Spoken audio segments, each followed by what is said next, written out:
আপনার ন্যায়বোধ কি আপনাকে কষ্ট দিচ্ছে?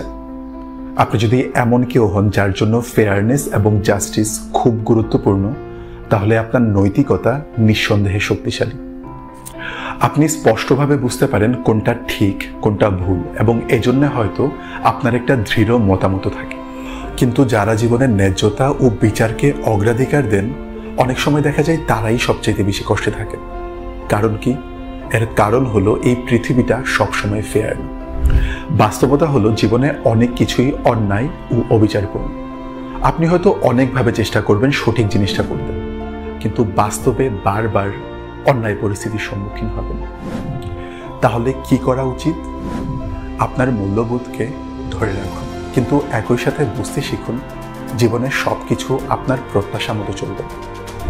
একটু ফ্লেক্সিবল হওয়ার চেষ্টা করুন, যেন আপনি মানসিকভাবে প্রস্তুত থাকতে পারেন যে সব কিছু ন্যায্য নাও হতে পারে।